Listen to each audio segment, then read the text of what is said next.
मतलब वो कहते हैं ना कुछ तकिया कलम जैसा, वैसा हो रहा है मेरा ये वाला सिनेरियो।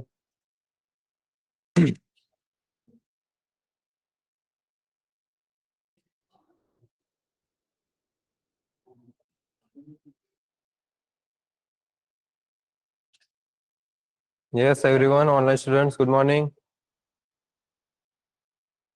तो एक दो तीन चार पाँच छः सात आठ, ये सब पाइथन वाले है ना?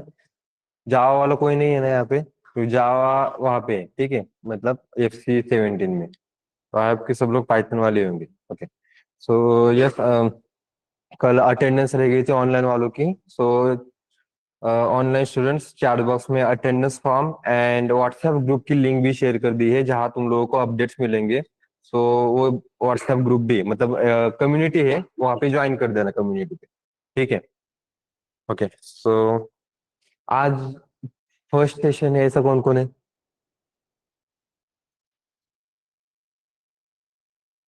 अच्छा, काल नव्हता तुम्ही? हाँ, इकडे नहीं, बाकी तो कल होते राइट?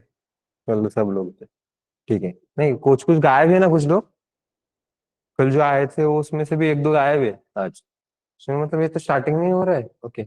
ऑनलाइन पे फर्स्ट सेशन है तो कल सेशन के लिए क्यों नहीं ज्वाइन हुए थे जबकि कल टेक्निकली हमारा स्टार्ट हुआ था? ठीक है, चलो कोई प्रॉब्लम नहीं, लोअर कर दो हैंड्स। ओके। तो यस्टरडे हमने क्या क्या देखा था एक बार ओवरव्यू कर लेते हैं, ठीक है? तो फर्स्ट थिंग, कुछ हमने डाउट्स वगैरह सॉल्व किए उसके, जो कोर्स के रिलेटेड लग रहे थे। आज भी थोड़े बहुत डाउट सॉल्व करेंगे। और ऐसे भी क्वेश्चंस होने वाले हैं जो 2-3 दिन बाद तुम्हारे सॉल्व ऐसे भी हो ही जाएंगे, तो उसे पार्किंग लॉट एक तुम्हारा मेंटेन कर देना, जहाँ पे तुम लोगों को कभी भी कुछ क्वेश्चंस आए, डाउट्स आ गए, तो वहाँ पे करोगे। ठीक है। सो रिकॉर्डिंग भेज दीजिए आज का। हाँ, रिकॉर्डिंग सबकी मिलेगी, ग्रुप पे मिलेगी तुम लोगों को। वो ग्रुप जो है उसको ज्वाइन कर देना, तो एंड ऑफ द डे तक तुम लोगों को वो रिकॉर्डिंग मिल जाएगी। हाँ, बिकॉज कि Google takes a little bit time to generate this recording. So वो रिकॉर्डिंग मिलने के बाद फिर उस पे वो एक्सेस देने के बाद वो आई थिंक वो यूट्यूब पे शेयर किया जाएगा। तो थोड़ा सा टाइम लगता है उसके लिए। ठीक है। तो वो थोड़ा सा पेशेंस मेंटेन करना। ओके। तो तुम लोगों को रिकॉर्डिंग मिलेगी, रिकॉर्डिंग तो एवरी सेशन की मिलेगी, ऐसा नहीं होगा कि रिकॉर्डिंग किसी सेशन की नहीं मिलेगी। ओके। नाउ, कल हमने क्या क्या देखा था, तुम लोग बताओ मुझे, कल हमने क्या क्या देखा था? डाउट सॉल्विंग छोड़ के, वो अलग अलग क्वेश्चंस आ रहे थे ना। हाँ, उसे छोड़ के क्या क्या देखा था हमने?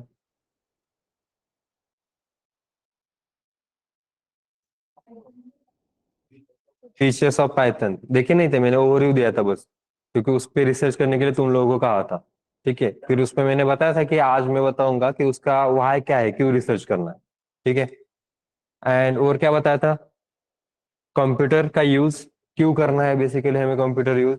और फिर जब कंप्यूटर यूज ही करेंगे तो यूज करते समय उसका फ्लो ऑफ एग्जीक्यूशन कैसे होता है, वो टास्क कैसे कंप्लीट करता है। ओके, वो भी हमने देखा था, राइट? अच्छा, तुम्हारा ही मिस हुआ था, ठीक है, तो एक ही पर्सन का मिस हुआ है, सब लोगों का बाकी नोट डाउन किया है? पहले तो ये बताओ, नोटबुक की है क्या सबने? है क्या कोई, जैसे कि पहले सेशन में, मतलब पहले 7 दिन तक तो वो प्रीवियस वाली कोई एक सेमिनार वाली या कोई प्रैक्टिकल नोटबुक लेके आते हैं, ऐसा है क्या कोई? नहीं है ना? पक्का, मतलब उतना मैच्योर हो गए हैं हम, राइट? नहीं तो ऐसा कोई है क्या कि सर पहले 2-4 पेजेस ही एक नोटबुक के भरे थे, वही फाड़ के बाकी वाले नोटबुक लेके आए होंगे? नई नोटबुक है क्या वो? ये मतलब यहाँ पर भी है। तो नोटबुक स्टार्टिंग से कल का जो था उसमें मेंशन करना, सब कुछ एक नोटबुक में होना चाहिए। पाइथन के लिए अलग से नोटबुक बना दो, क्योंकि एक 200 पेज की तो नोटबुक चाहिए ही चाहिए, मतलब वो भी मुझे बताना पड़ता है। चेंज कर दे, 200 पेज है वो नोटबुक। देखते हैं। स्टार्टिंग से पेज फाड़ लेना दे। तुम सोचो कैसे मिला, कोई नहीं, ऐसा कैसे हो सकता है? एवरी बैच में होता है वो बंदा, इस बैच में कैसे नहीं है? नोटबुक कर देना। ठीक है, नई नोटबुक चाहिए पाइथन के लिए, सेपरेट नोटबुक बनो, क्योंकि वहां पे हम ड्राई रन्स करेंगे। प्रोग्राम्स थोड़े बहुत लिखेंगे। प्रोग्राम के साथ साथ हम क्या लिखेंगे, तो वो जो एग्जीक्यूशंस होते हैं उसका फ्लो, वो साथ में ही उसे कहते हैं हम ड्राई रन, कि वैल्यूज कैसे चेंज होती है, फ्लो कैसे चला जाता है, कंडीशन चेक करते समय क्या हो रहा है, वो पूरा बैकएंड का जो भी टास्क होता है वो लाइन बाय लाइन एग्जीक्यूट करके हम चेक करते हैं। तो वो भी हमें मेंशन करना पड़ता है। तो इट टेक्स अ टाइम, कि वो लिखने के लिए मतलब टाइम भी जाएगा, और साथ में नोटबुक भी वहां पे ज्यादा चाहिए। और ऊपर से हम जो इंटरव्यू क्वेश्चन देते हैं, तो एवरी इंटरव्यू क्वेश्चन का ड्राई रन करना तो मैं कंपलसरी है। साथ में हम मेमोरी डायग्राम्स वगैरह देते हैं, तो मेमोरी डायग्राम्स के लिए भी वहां पे जरूरी पड़ेगा। तो हमारे कुछ 25 असाइनमेंट्स थे। 25 असाइनमेंट्स में से अप्रोक्सीमेटली समझ लो कि 10-10 क्वेश्चन हो सकते, तो 250 क्वेश्चन तो हमारे असाइनमेंट के क्वेश्चन नहीं बने। अभी असाइनमेंट का क्वेश्चन मतलब कहीं से भी ऐसे उठाए नहीं है, जो इंटरव्यू में पूछे गए थे उसमें से सॉर्ट आउट करके लिए गए क्वेश्चन से। तो इंटरव्यू क्वेश्चन के लिए प्रिपरेशन करने की जरूरत भी तुम्हें एक्स्ट्रा बाहर से करने की नहीं पड़ेगी। तो असाइनमेंट के क्वेश्चन भी सॉल्व करोगे तो मैक्सिमम इंटरव्यू क्वेश्चन तुम्हारे सॉल्व हो जाएंगे। और जो थोड़े बहुत बचेंगे, तुम इंटरव्यू क्वेश्चन मतलब असाइनमेंट सॉल्व है तो वो भी हम कंप्लीट कर सकते हैं। गेटिंग क्लियर है? मतलब कि एक एग्जांपल दे रहा हूँ मैंने, अगर तुम लोगों को एक मैक्सिमम एलिमेंट निकालने के लिए लॉजिक बता दिया तो तुम लोग मीन का निकाल सकते हो ना, राइट? बिल्कुल उसी तरीके से इंटरव्यू क्वेश्चंस का भी वैसे ही। ठीक है, तो इंटरव्यू क्वेश्चंस जो है मतलब इंटरव्यू में जो टेक्निकली क्वेश्चंस होने वाले हैं उस पर तुम्हें फोकस करना है, तो असाइनमेंट सॉल्व करना बहुत ज्यादा जरूरी है। गेटिंग? यहाँ पे क्या क्वेश्चन आया? Sir can you please allow me for Java plus selenium batch, actually I am working है।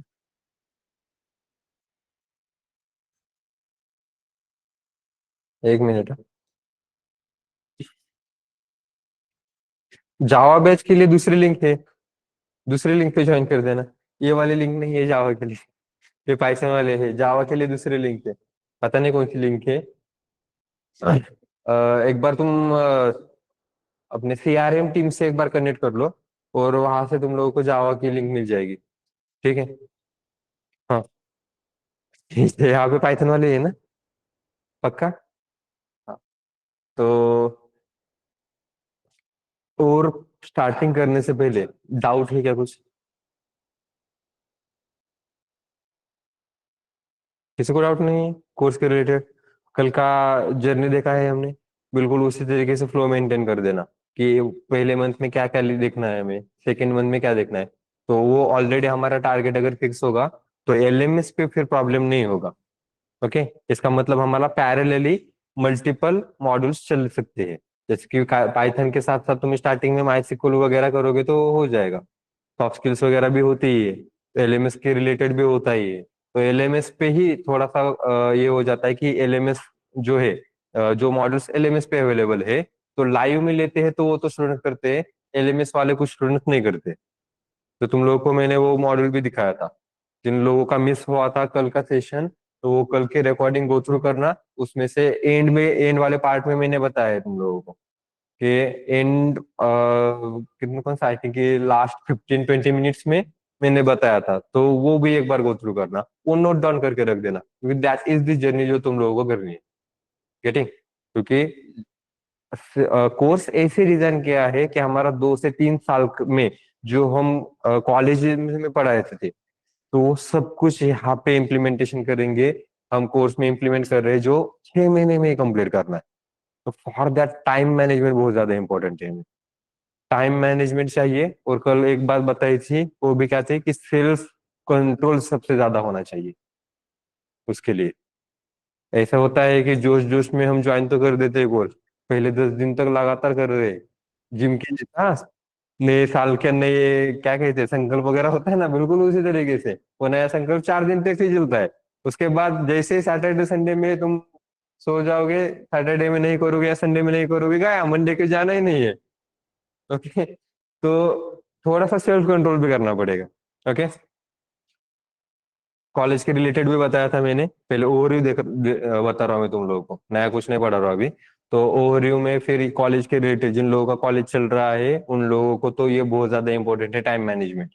ओके, और ऊपर से ज्यादा एफर्ट्स भी देने पड़ेंगे, क्योंकि एग्जाम टाइम जैसे होता है, तुम्हारा तो एग्जाम नहीं है ना यार, ऐसा लग होना चाहिए लाइफ में। तो जिन लोगों का एग्जाम होता है, तो एग्जाम के समय में तुम लोग को कोर्स पे भी प्रायोरिटी देनी पड़ेगी और वो भी करना पड़ेगा, तो दोनों साथ में करना पड़ेगा।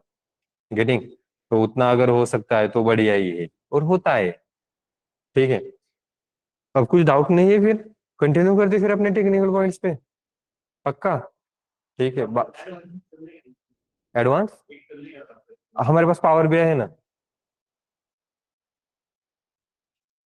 नहीं, टैबल्यू की जरूरत नहीं पड़ेगी अगर पावर बीआई है तुम्हारे पास और दूसरे डेटा एनालिटिक्स के टूल्स अगर है तो उस पर जरूरत नहीं पड़ेगी। हाँ, वो स्टार्टिंग स्टार्टिंग में टैबल्यू जो है वो एड ऑन हुआ था, बहुत ज्यादा मार्केट में गया था, लेकिन जितने भी हमारे पास कंपनीज आई फिर वहां पे बहुत कम कंपनीज टैबल्यू पूछता है, तो टैबल्यू उसकी वजह से हमने लिया ही नहीं।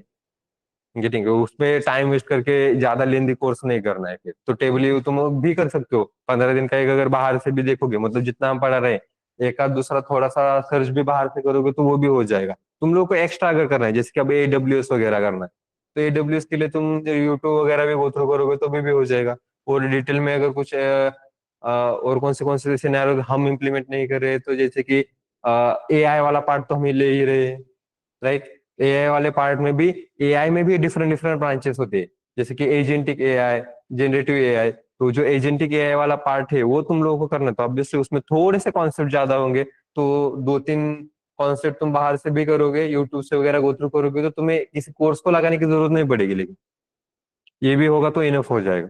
हाँ, ये लेंदी लेके नहीं जाना है, सब जगह पे नहीं पूछते, इसकी वजह से इसको ऑप्शनल रखा है हमने।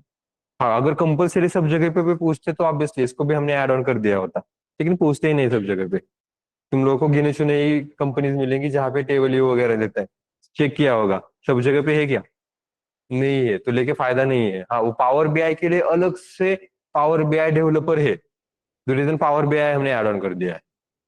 जैसे कि डेटा एनालिटिक्स के लिए है, तो data analysis plus data science का सम पार्ट अगर तुम मेंशन करोगे तो डेटा एनालिटिक्स के लिए, तो डेटा एनालिटिक्स, ऑपरेशन एनालिस्ट वगैरह जो होता है, data analyst, operation analyst and also some business analyst, तो डोमेन के रिलेटेड अलग अलग से एनालिस्ट होते हैं, तो डोमेन नॉलेज अगर तुम लोगों को थोड़ा बहुत वहां पे है तो भी वर्क कर सकते हो तुम, मतलब कि तुम अगर ये कोर्स कर रहे हो तो तुम्हें सिर्फ और सिर्फ डेवलपर का जॉब नहीं मिल रहा है, तुम्हें अलग अलग ब्रांचेस में भी जॉब मिलेगी। तो एक जॉब के लिए तुम वहां पे क्या कह सकते कि अडेप्टेबल नहीं हो, तुम मल्टीपल जॉब के लिए अडेप्टेबल हो, अलग अलग ब्रांचेस में तुम जा सकते हो।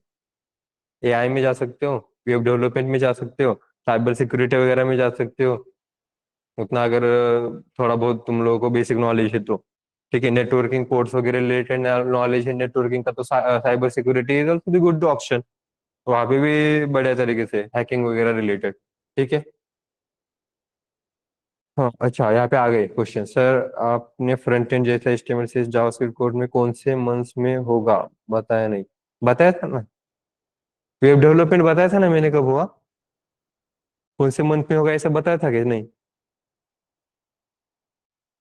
ओके, ये भी अगर मेंशन नहीं है तो तुम्हारे पास रोड मैप में है। अच्छा, वो लाइव में लेते हैं हम, राइट? लाइव में लेते हैं तो तुम्हारे पास रोड मैप मिलेगा तुम्हारे ग्रुप पे। रोड मैप मतलब कि कौन से डेट पे कौन सा मॉड्यूल तुम्हारा स्टार्ट होने वाला है, कहाँ से कहाँ तक वो मॉड्यूल स्टार्टेड है। ओके, कहाँ से कहाँ तक वो मॉड्यूल हम लेने वाले हैं, तो वो तुम लोग को रोड मैप में भी मिलेगा। वो तो मैंने तुम लोग को एक ओवरव्यू दे दिया था, साथ में तुम्हारा एक परफेक्ट रोड मैप भी मिलेगा। हाँ, obviously because we are not the machines, तो उसमें थोड़ा बहुत डेविएशन हो सकता है। कभी कभार कोई सेशन तुम्हारे जल्दी भी स्टार्ट हो सकते हैं, 5-10 दिन, कभी कभार वो लेंदी भी जा सकते हैं, ऐसे भी हो सकता है। तो वो भी है यहाँ पे। How many years of gap, gap to get the job, how to. Gap के बारे में मैंने बताया था, कंपनीज के रिलेटेड वाला सिनेरियो था, तो कंपनीज के अकॉर्डिंग टू ये वर्क करेगा। कुछ कंपनीज का क्राइटेरिया होता है, कुछ कंपनी का क्राइटेरिया नहीं होता।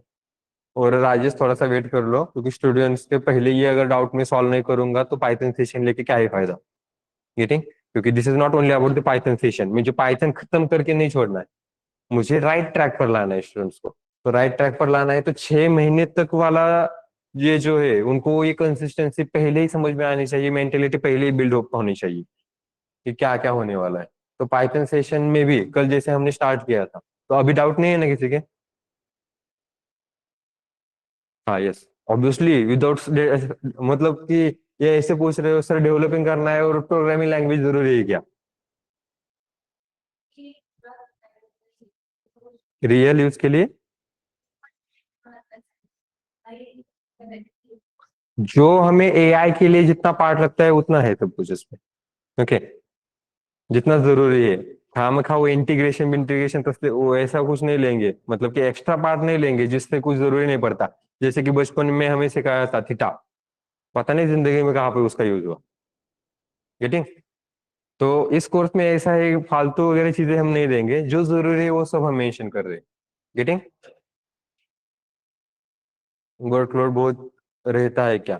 स्टार्टअप कंपनी में यस, स्टार्टअप कंपनी में वर्कलोड बहुत ज्यादा होता है, लेकिन अगर वहां पे मैनेजमेंट बढ़िया है तो तुम लोगों को वर्कलोड फील भी नहीं होगा। और मैनेजमेंट अगर बढ़िया नहीं है तो वर्कलोड बहुत मतलब कि वर्कलोड नहीं है तभी भी वर्कलोड होगा। जैसे कि एग्जांपल दे रहा हूँ। Okay, suppose you are in the company, assume कर लेना imagination is the actually best strongest thing of human being, imagination करना। जब इमेजिनेशन ही नहीं हुआ होता तो आज ये सिनारियो ही नहीं होता। इमेजिन करना, सपने देखना, इसकी वजह से ये आया है। तो वो बिल्डअप करना तुम्हारा खुद का। ठीक है? तो देखो सपोज कि you are in the organization और आपके सीनियर ने आपको एक टास्क दे दिया और आपको कहा कि देखो दिस इज द टास्क, ये थोड़ा सा जल्दी कंप्लीट करना, प्रायोरिटी पे है। तो आपको लगेगा वो प्रायोरिटी पे है तो ठीक है। फिर दूसरा भी टास्क दे दिया, ये भी कंप्लीट करना, ये भी प्रायोरिटी पे है। तो आपको क्या चाहिए, भी प्रायोरिटी पे है तो कौन सा कंप्लीट करूँ, फर्स्ट या सेकंड? दिमाग में आ जाता है। सबके लिए लगता है क्या चाहिए, जेन्युइन है ना, दिस इज द नॉर्मल कि फर्स्ट टास्क भी प्रायोरिटी पे, सेकंड टास्क भी प्रायोरिटी पे, उसके बाद तो थर्ड टास्क भी दे देते, ये भी प्रायोरिटी पे। भाई मतलब तुम प्रायोरिटी पे सब लेके आ रहे हो क्या? ये कर क्या रहे हो? तो कुछ ऑर्गेनाइजेशन ऐसे भी होते हैं जो खाम खा बिना वजह वो वर्कलोड देती है, जबकि वहां पे वर्कलोड होता भी नहीं है। बस बताने के लिए टास्क दे दिया, प्रायोरिटी पे ही कंप्लीट करना है। तो टास्क दे दिया, प्रायोरिटी पे कंप्लीट करना है। कुछ लोगों का सिनेरियो तो अलग से, मतलब कि एक ने तो ऐसा हुआ था मेरे पुरानी कंपनी में, एक कंपनी में उन्होंने टास्क दे दिया और उन्होंने क्या कहा, टास्क देने के बाद लोग कहते हैं कि इसकी डेडलाइन, सपोज आज अगर टास्क दिया है तो इसकी डेडलाइन 10 तारीख है। वो बंदा कह रहा है ये टास्क दिया है उसने मुझे आसान किया है, और वो कह रहा है इसकी डेडलाइन कल ही खत्म हो गई। तो कल तक सो रहा था क्या तू? अभी टास्क दिया है। तो ऐसे भी सिनेरियोज आएंगे। तो डिपेंड्स, तुम उसमें सरवाइव कर पा रहे हो तो करो। अगर तुम लोगों को ज्यादा लेंदी जा रहा है, इतना वर्कलोड सहन नहीं हो रहा है तो छोड़ दो। गेटिंग? छोड़ देना मतलब कि खुद से ही मैनेज करो पहले। ऐसे हो सकता है बहुत प्रॉब्लम्स क्रिएट हो सकते हैं, जितना मैनेज कर सकते हो पहले उतना मैनेज करो। ठीक है? और उसके बाद स्विच कर लेना जॉब, दूसरे जॉब में चले जाना। गेटिंग? और दूसरे जॉब में तभी जाना, तो मतलब वहां पे रिजाइन तब देना जब दूसरा जॉब के लिए वैकेंसी अवेलेबल होगी, वहां पे दूसरे जॉब के लिए लग गए होगे तभी देना। स्टार्टिंग में वैसा मत करना, स्टंटबाजी मत करना कि मुझे टेंशन आया मैंने जॉब रिजाइन कर दिया अब सोच रहा हूँ कल क्या खाऊंगा। तो ये मत करना। इंटर्नशिप में सीखने को मिलता है क्या? यस, उसी की वजह से तो उसका नाम इंटर्नशिप है। सीखने के लिए मिलता है, अदरवाइज तो जॉब लगा के दे देता ना। जैसे कि ट्रेनी वाला जॉब अभी नहीं है अवेलेबल, बहुत कम जगह पे सॉफ्टवेयर ट्रेनी ऐसे होता है। पहले ऐसे होता था, ट्रेनी ये रोल होता था, अभी ट्रेनी रोल नहीं है, अभी इंटर्नशिप रोल है। कि पहले इंटर्नशिप दे देते हैं क्योंकि उनको पढ़ाना पड़ता है फ्रेशर्स को, तो वो पहले पढ़ाएंगे और फिर तुम लोगों को अगर आपका परफॉर्मेंस बढ़िया है तो ऑन रोल कर देंगे। तो ये अभी का ट्रेंड है, प्रीवियस वाले में ट्रेनी होता था। ठीक है? तो ट्रेनी मतलब कि actually that is the he person और she person is the employ of that company. Internship ने वो पूरा का पूरा सिनेरियो ही चेंज कर दिया। मतलब देखो तुम वहां पे काम तो कर रहे हो लेकिन सिर्फ सैलरी ले रहे हो, उससे ज्यादा कुछ नहीं मिल रहा है तुम्हें। You are not the employ of that company. ऐसा है, मतलब देखो कि देख तू मेरा फ्रेंड है लेकिन बहुत दूर का, लाइक दैट। फ्रेंड जोन बना के रखा है इसका। ये फ्रेंड जोन है इंटर्नशिप वाला सिनेरियो। ठीक है? तो इंटर्नशिप मतलब हम भी यहाँ पे कंपनी से इंटर्नशिप दे ही रहे, तो वो एक्सपीरियंस भी मैटर करेगा जब इंटरव्यू में होगा। ओके? और कुछ क्वेश्चन है? नहीं है तो आगे कंटिन्यू करें फिर अपने सेशंस पे। तो बाकी बचे हुए पार्किंग लॉट में रख देना, कल पूछना। ठीक है? अब आते हैं अगले पॉइंट पे। हाँ आई नो कि ये स्टार्टिंग स्टार्टिंग में कुछ चीजें इसी पे टाइम थोड़ा सा हमारा कंज्यूम होता है, और ये नॉर्मल है पहले पूरे वीक तक। ये स्टुडंट्स के डाउट्स आते हैं. नाही चालू द्या. नाही तुम्ही लेट आहे, काय प्रॉब्लेम नाही आम्हाला. है ना, कल क्या बताया था हमने. तो ये इस वीक का अपना बफर टाइम तो मैं दे रहा हूँ तुम लोगों को, कि ये इस वीक में तो ये एक्टिविटी नहीं होगी. अरे 10 बजे मतलब कम लग रहा है, बाद में 8 बजे सेशंस होते हैं. तो अभी तुम ऐसे 10 बजे. ओके. ये इस वीक का बफर टाइम है, तुम अगर थोड़ा सा लेट आओगे तो मैं कुछ नहीं कहूंगा. मंडे से नहीं चलेगा. तुम तुम्हारे साइड से मैनेज कर लो. 5 मिनट का बफर टाइम दूंगा. 5 मिनट के बाद अगर 1 मिनट भी एक्स्ट्रा हो गया तो यहाँ पे आके एक्टिविटी करनी पड़ेगी. ये मैंने कल ही बताया था तुम लोगों को. ठीक है. हाँ, पेड या अनपेड इंटर्नशिप कौन सी अच्छी है?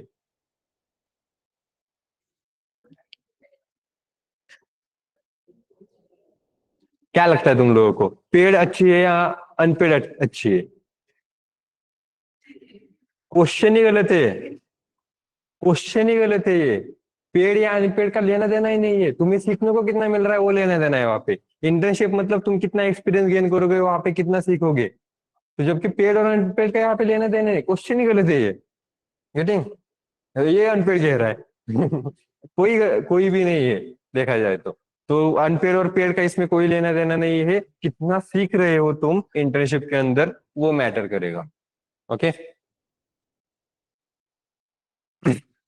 तो कंटिन्यू कर देते हैं अपने पॉइंट पे. तो कल वाला सिनारियो मतलब कि पाइथन सीखने से पहले मैं कंप्यूटर वाले पॉइंट्स लूंगा जो हमारा कल बचा था. तो आज थोड़ा सा और डिटेल में जाएगा ये. ठीक है. तो कल ओवरव्यू मैंने क्या दिया था. हम अगर कोई टास्क अगर कंप्यूटर पे अगर कंप्लीट करेंगे तो कैसे कंप्लीट करेंगे, पहले इनपुट देंगे, उसके बाद उसको प्रोसेस करेंगे और उस पे आउटपुट मिलेगा, राइट.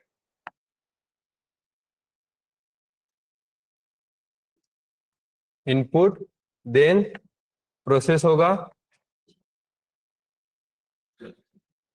और फिर आउटपुट तुम्हें मिल जाएगा. तो उसमें हमने इनपुट डिवाइसेस देखे थे, आउटपुट डिवाइसेस भी हमने देखे थे. तो दैट इज अवर फ्लो. बस इतना ही फ्लो अभी नहीं है, अब वो आएगा डिटेल में.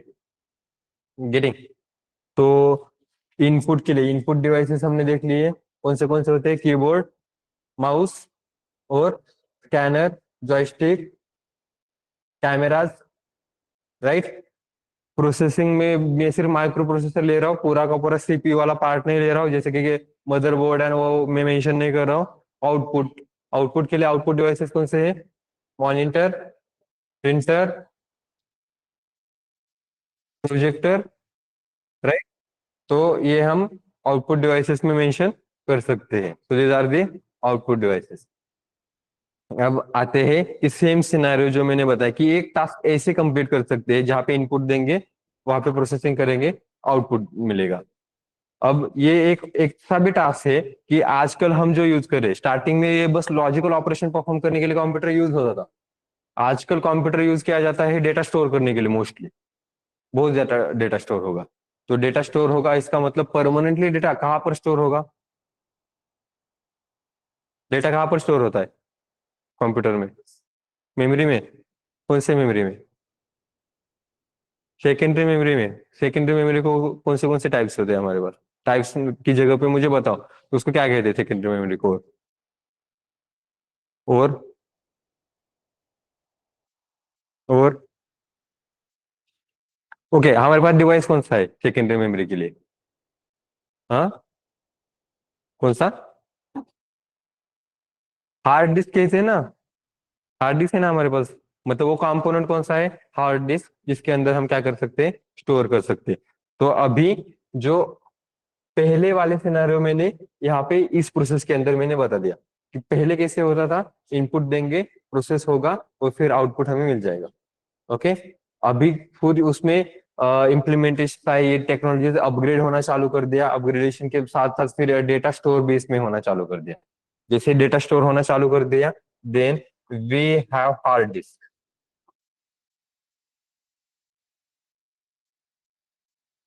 और इस हार्ड डिस्क के अंदर हम डेटा परमानेंटली स्टोर कर सकते हैं. तो जो तुमने बताया, इसे सेकेंडरी मेमोरी कहते हैं, इसे नॉन वोलाटाइल मेमोरी कहते हैं, इसे और क्या कहते हैं, परमानेंट मेमोरी भी कहा जाता है. परमानेंट मतलब कि एक बार हमने इसमें स्टोर कर दिया तो जब तक हम डिलीट नहीं करते तब तक ये डिलीट नहीं होगा। ओके। तो हार्ड डिस्क में भी अभी भी पार्टीशन पड़े हैं, मतलब अभी भी इसके अंदर अलग अलग से स्पीड के अकॉर्डिंग टू वर्क करेंगे। जैसे इसमें एक एचडीडी आता है, एचडीडी। ओके। और दूसरा होता है एसएसडी। दोनों में से फास्टर कौन है? एचडीडी फास्टर है या एसएसडी फास्टर है? एसएसडी। एसडीडी नहीं, एसएसडी। ओके। तो एसएसडी इज फास्टर। तो हमारे पास दो सिनेरियोज है, एचडीडी और एसएसडी। तो अभी अगर मार्केट में तुम लोग अगर कंप्यूटर ले रहे हो, लैपटॉप ले रहे हो, तो तुम लोगों को एचडीडी के कम मिलेंगे, एसएसडी के ज्यादा मिलेंगे। तो एचडीडी के क्या होता था कि उसका कंपेरिजेशन बिकॉज ऑफ दैट स्पीड। तो एचडीडी का जो प्राइस रेंज है, और अगर हम उसको कंपेयर करेंगे एसएसडी के प्राइस रेंज के साथ, तो एसएसडी फास्टर है, इसकी वजह से उसका प्राइस थोड़ा सा ज्यादा बनेगा। गेटिंग। लेकिन अभी मार्केट में तुम लोगों को ज्यादातर एसएसडी वाले ही मिलेंगे। अगर कोई तुम लोगों को एचडीडी वाला मिल गया, समझ लेना वो पुराना मॉडल। ओके। तो 500 GB एसएसडी अभी तो अवेलेबल है ही, मतलब ये कॉमन है। ठीक है। और 1000 नहीं 1 TB तो 1 TB का जो है वो एचडीडी तो कॉमन ऐसे मिलता था। तो ये दोनों का प्राइस रेंज लगभग सेम ही होता है, मैं तो कहूंगा। फिर भी एसएसडी का प्राइस उससे भी ज्यादा है। ओके। तो ये समझ में आ रहा है परमानेंट कहाँ पर स्टोर करते हैं हम। तो यहाँ पे हम हार्ड डिस्क में परमानेंटली कौन सा डेटा स्टोर करते हैं, बताओ मुझे। या चैट बॉक्स में मेंशन करो ऑनलाइन स्टूडेंट। अटेंडेंस फॉर्म और व्हाट्सएप का लिंक फिर से एक बार शेयर कर दो।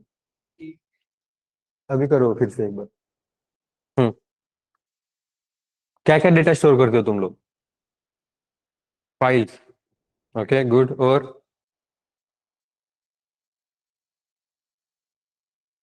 बस उतना ही?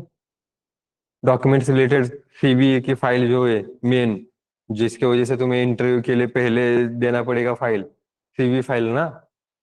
रेज्यूमे कहते हैं कुछ लोग, resume is wrong word, CV is okay. CV होना चाहिए, वो परफेक्ट है वो। तो सीवी जो तुम दे रहे हो बेसिकली, वो सीवी की जो फाइल होती है वो भी स्टोर करते हो ना परमानेंटली। ओके। और क्या स्टोर करते हो? आपके photos, videos, movies, songs, right. उसी के साथ साथ ये तो सब लोगों का कॉमन है। जो टेक्निकल पर्सन्स होते हैं उनका डेटाबेस भी वहां पे स्टोर होता है परमानेंटली। तुम लोग अगर कुछ एप्लीकेशंस इंस्टॉल करते हो तो इंस्टॉल करते समय वो कहाँ पे इंस्टॉल होता है?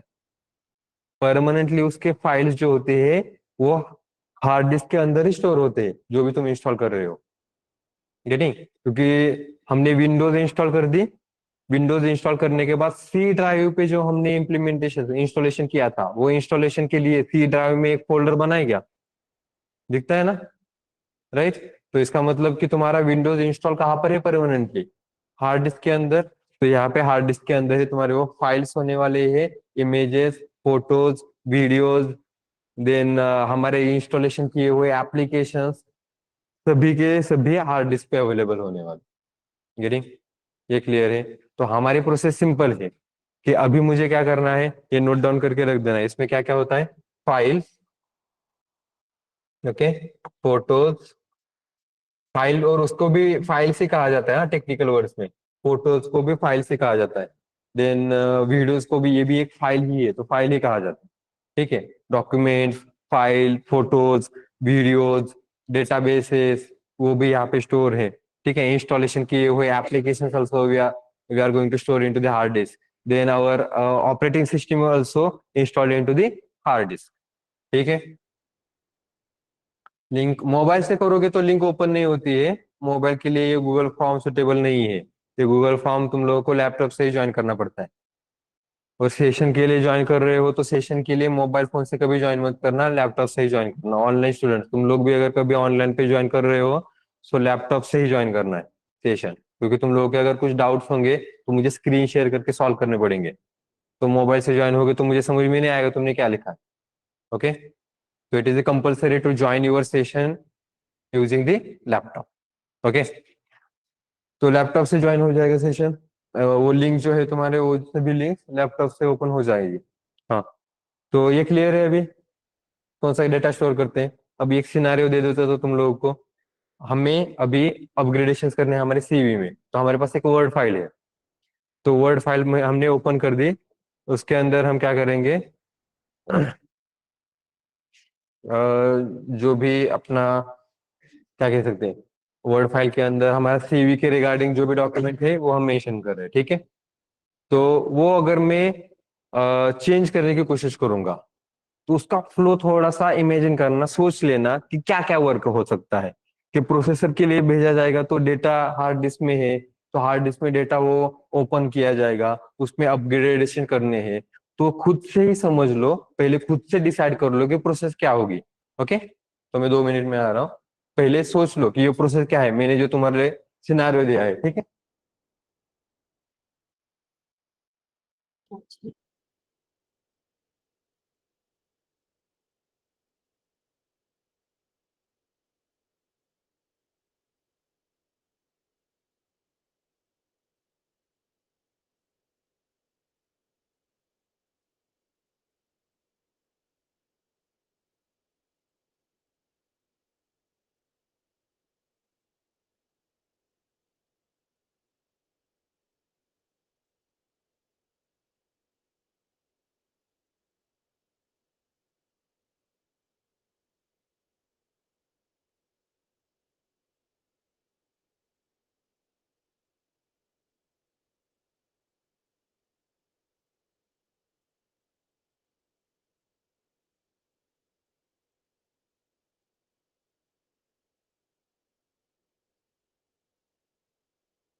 हाँ डाल। ओके, सो यस, दिमाग में आया सिनारियो कैसे वर्क करेगा? नहीं आया? ठीक है, मैं बता दूं। हमने कुछ तो भी इनपुट दे दिए कि हमें एक फाइल ओपन करनी है। ओके, इनपुट इनपुट डिवाइसेस देंगे, इसका मतलब हम माउस से क्या करेंगे, उस फाइल पे आइकॉन पे क्लिक करेंगे। जैसे क्लिक करेंगे वो फाइल ओपन हो जाएगी, राइट। अब ये सिनारियो, उसमें हमें चेंजेस करने हैं। तो ये सिनारियो को चेंजेस करने के लिए फाइल हमारे परमानेंट कहाँ पर स्टोर है, हार्ड डिस्क के अंदर। और हमारे पास प्रोसेसर के साथ वो हम इम्प्लीमेंटेशन करने वाले, प्रोसेसिंग करने वाले। तो बेसिकली देखा जाएगा तो स्पीड अप के बारे में थोड़ा सा आते। ओके, स्पीड के बारे में, स्पीड के बारे में अगर मैं आऊंगा तो हमारे कंपोनेंट्स ऑफ कंप्यूटर में सबसे फास्ट कंपोनेंट कौन सा है? तो माइक्रो प्रोसेसर। तो processor is one of the most fastest component of the computer. Okay, मतलब लैपटॉप का भी, आप बोलोगे सर लैपटॉप का नहीं है क्या फिर? तो लैपटॉप का भी वही है, तुम्हारे मोबाइल फोन का भी वही है, ठीक है। And if I am talking about the hard disc, तो हार्ड डिस्क के लिए अगर हम कहेंगे तो hard disk is one of the slowest. सबसे कम अगर स्पीड कौन से कंपोनेंट्स की होगी तो उसमें से एक आएगा हार्ड डिस्क। ओके, तो यहाँ पे अगर इसका इंटरेक्शन अगर बनना चालू हो गया, जैसे कि processor is taking file from the hard disc, तो ये सिनेरियो को मैं थोड़ा सा रियल लाइफ के साथ कंसिडर करता हूँ। ओके, कि रियल लाइफ में ये कैसे वर्क कर रहा होगा।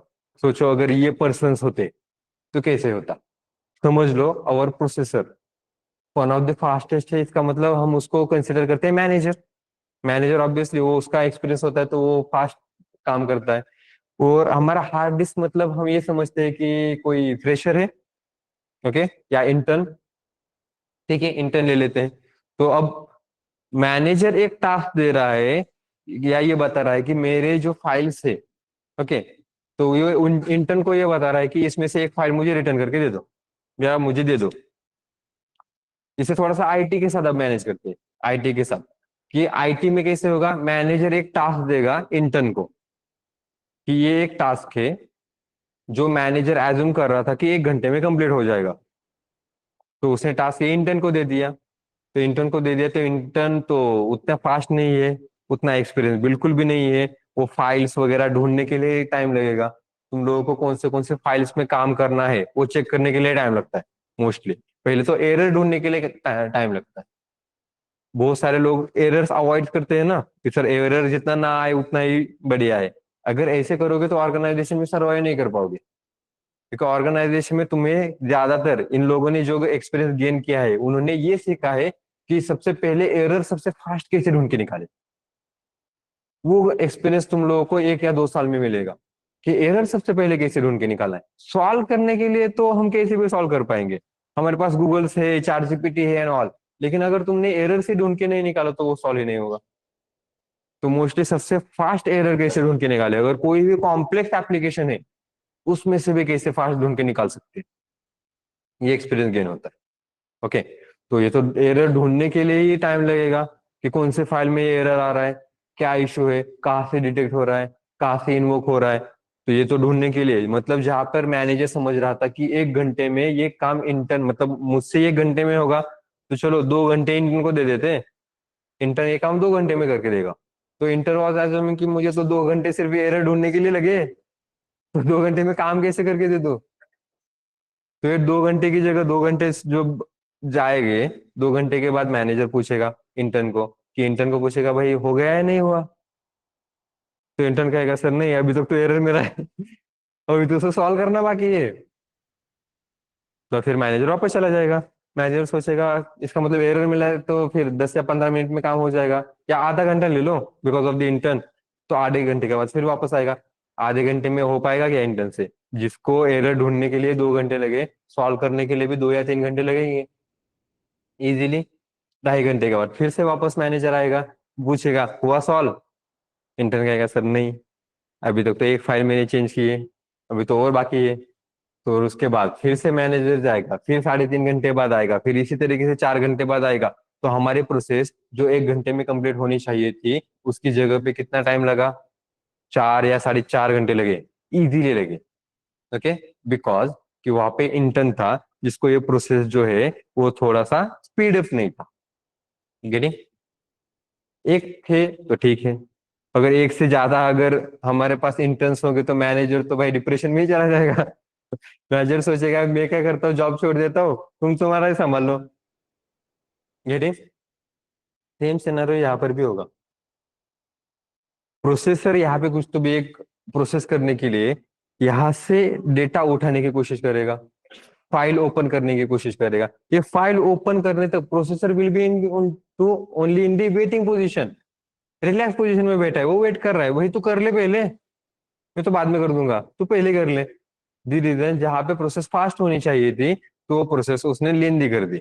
जैसे कि मैंने एक वर्ड टाइप कर दिया, सीवी के अंदर मुझे चेंज करना था पूरा के पूरे सेंटेंस, 5-6 लाइन, उसमें से मैंने एक कैरेक्टर भी टाइप कर दिया, तो ये प्रोसेस करके हार्ड डिस्क में स्टोर करने के लिए टाइम लेगा, फिर वापस आके फिर से टाइम लेगा। तो ये प्रॉब्लम क्रिएट कर रहा है ना, जिसकी वजह से हमारी प्रोसेस बहुत ही लेंदी हो रही है, बहुत लैक हो रहा है हमारे प्रोसेसिंग में।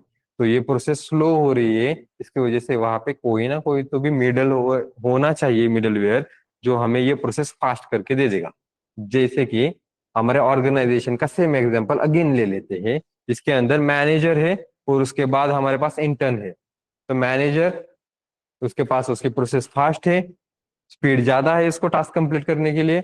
तो वहां पे अगर इंटर्न देखेंगे तो इंटर्न का स्पीड थोड़ा सा स्लो है, तो वो दोनों एक साथ मैनेज नहीं कर पाएंगे, प्रोसेस स्लो हो जाएगी। तो वहां पे किसकी एंट्री होती है फिर, कौन है जो ये प्रोसेस फास्ट करके दे देगा।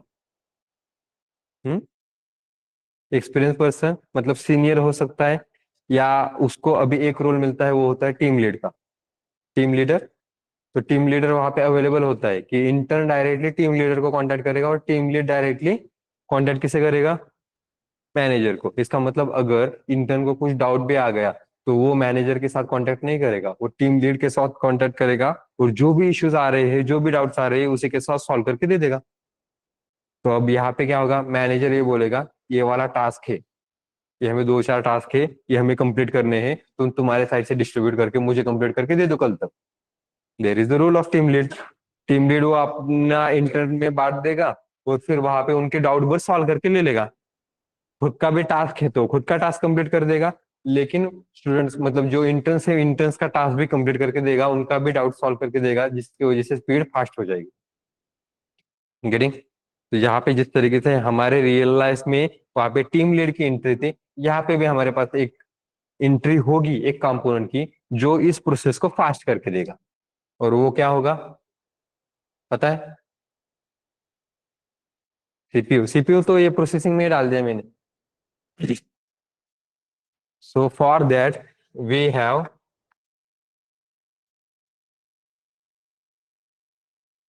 सुना है कभी क्या होता है रैंडम एक्सेस मेमोरी? वर्ड समझ में आ रहे? कभी इससे पहले ऐसे सोचा था कि इसको रैंडम एक्सेस मेमोरी क्यों कहा जाता है? क्योंकि ये तो बहुत दिन पहले कभी मतलब कि अगर कहीं एडमिशन लिया है आईटी में, एमसीएस में, बीसीएस में, बीसीए में, तो वहां पर भी पढ़ाया होगा ना रैम। या आई थिंक कि तुम लोगों ने एमएससीआईटी वगैरह लगाई होंगी तो वहां पे भी तेरा रैम वाला वर्ड सुना ही होगा। तो रैंडम एक्सेस मेमोरी कहा क्यों जा रहा है? ऐसे ही नाम थोड़ी ना दिया होगा। हमारे यहाँ पे इंडियन मतलब कि जिस तरीके से इंडिया में देते कि कोई अगर बच्चा अगर जन्म जन्म ले लिया तो उसको जिस तरीके से एक रियल वाला नाम देते हैं, और फिर बाद में ना उसको कुछ तो भी निकनेम देते हैं, टिंकू, पिंकू, गुड्डी, अलग अलग से बन रहा है। एक एक तो ऐसा है जिसका नाम भी लेने के लिए टेंशन में आ रहा है, वो कह रहा है मैं मेरा टोपन नेम किसी को नहीं बताऊंगा। तो बोलेगा ये तो वो तो प्रॉब्लम है लेके। तो ऑब्वियसली जैसे हमारे यहाँ पे होता है ऐसा नाम थोड़ी ना दिया होगा, उस कंपोनेंट का नाम भी कुछ सोच समझ के ही दिया होगा। नाम क्या है? Random access memory. मतलब ये भी मेमोरी है, इसमें भी डेटा स्टोर होगा। किस लिए स्टोर होगा? एक्सेस करने के लिए। इसका मतलब सीपीयू, मतलब प्रोसेसिंग करने के लिए अगर तुम्हारे पास कहाँ से डेटा जाएगा, एक्सेस करेगा तो वो सीधा रैम से करेगा। ओके। तो ये वर्क कैसे करता है, मतलब इसमें वैल्यू, मतलब इसमें डेटा कहाँ पे कैसे जाता है? उसके लिए जब हम आइकॉन पे क्लिक करते हैं, फाइल वाले, डबल क्लिक करेंगे वो फाइल ओपन होती है। फाइल ओपन होना मतलब हार्ड डिस्क से वो फाइल लोड हो जाएगी रैम के अंदर। And now into the RAM. RAM भी फास्टर है। कितना? माइक्रो प्रोसेसर जितना नहीं, लेकिन हार्ड डिस्क से तो फास्टर है, जिसकी वजह से ये स्पीड अप हमारा फास्टर होगा। मतलब इंटरेक्शन किसका बनेगा? प्रोसेस का। यहाँ पे इंटरेक्शन ए से क्रिएट किया जाएगा कि हमने डेटा अगर कुछ चेंज किया, जैसे कि तुम्हारे पास फाइल ओपन की तुम लोगों ने, word file. Word file open करने के बाद कुछ तो भी टाइप करते हो, तो वो जो टाइप किया हुआ दिखता है, तो वो सेव होता है क्या जब तक हम सेव करते हैं? नहीं सेव होता है। तब तक जो टाइप किया था वो वर्क करता है रैम के अंदर। और उसके बाद जब हम सेव करते हैं, वो डेटा जाएगा हार्ड डिस्क के अंदर, परमानेंटली स्टोर होगा। तो तुम जब तक सेव नहीं करते हो, दैट चेंजेस और दी वोलाटाइल चेंजेस, कि तुम अगर सेव नहीं करोगे तो वो क्या चला जाएगा? लॉस हो जाएगी। हाँ, अभी तो दूसरा भी सिनेरियो आया है।